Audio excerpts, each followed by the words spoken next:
అనేది ఆకాశంలో లేదు, కేంద్రం అనేది రాష్ట్రాల్లోనే ఉంది. ఇప్పుడు నాకు చెప్పండి, కేంద్ర ప్రాంతం అంటే ఏముంటుంది? ఒక్క కేంద్రపాలిత ప్రాంతాలు చండీగఢ్ లాంటివి ఉంటాయి. మరి అక్కడ వచ్చిన నిధులతోనే కేంద్రం నడుస్తుందా? రాష్ట్రాల నుంచే నిధులు వెళ్తాయి. ఇప్పుడు మీరు రాష్ట్రం నుంచి వాస్తవంగా మీరు గమనించండి, స్టడీ చేయండి, ఏ రాష్ట్రం నుంచి కేంద్రానికి నిధులు వస్తున్నాయి, ఏ రాష్ట్రాలకు కేంద్రం నుంచి నిధులు పోతున్నాయి లెక్క తీయండి. తెలంగాణే కాదు, ఆంధ్రప్రదేశ్, తమిళనాడు, కేరళ, కర్ణాటక, ఈ సౌత్ ఇండియన్ స్టేట్స్ అన్నీ కూడా కేంద్రానికి రూపాయి ఇస్తే రిటర్న్ ఈ రాష్ట్రాలకు 50 పైసలు, 60 పైసలు, 70 పైసలు మాత్రమే వస్తాయి. కానీ బీహార్, ఉత్తరప్రదేశ్, మధ్యప్రదేశ్, రాజస్థాన్ అవి కేంద్రానికి రూపాయి ఇస్తే రూపాయిన్నర వస్తాయి. ఇది మీరు లెక్కలు తీయండి. దీనికి కాదని ఏ రాజకీయ నాయకుడు చెప్పగలడా? నేను అనేకసార్లు గణాంకాలతో సహా చెప్పాను. South Indian states, not just Telangana, south Indian states అన్నీ కేంద్రానికి ఇచ్చేవి ఎక్కువ, కేంద్రం నుంచి వచ్చేవి తక్కువ.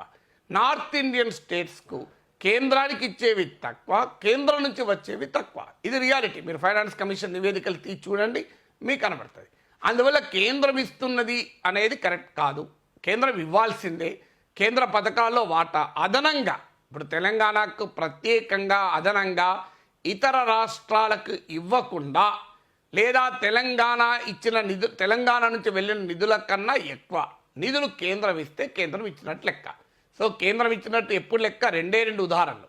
ఒకటి, కేంద్రము ప్రత్యేకంగా ఇతర రాష్ట్రాలకు ఇవ్వకుండా తెలంగాణకు ఇవ్వాలి.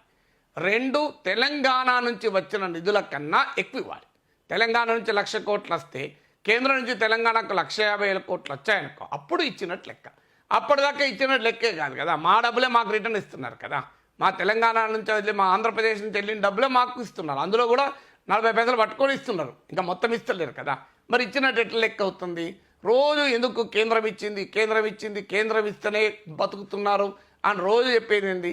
అసలు కేంద్రానికి వేరే ఆకాశం నుంచి నిధులు వస్తాయా? కేంద్ర పాలిత ప్రాంతాల నుంచే నిధులు వచ్చి కేంద్రం మిగతా వాళ్ళకి ఇస్తున్నారా?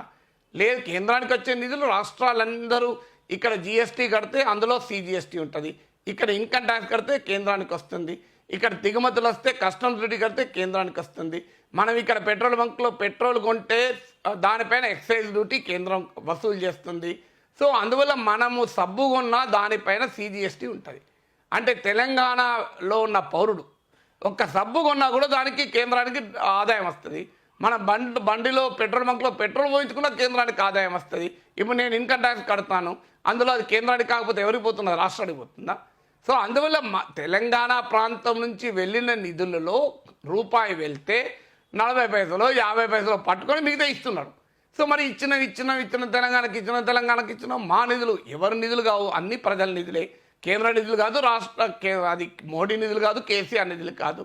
అది కేంద్ర ప్రభుత్వమైనా రాష్ట్ర ప్రభుత్వమైనా ప్రజల నిధులతోనే నడవాలి. సో అందువల్ల తెలంగాణకు ఇచ్చినం అనేది నిజం కాదు.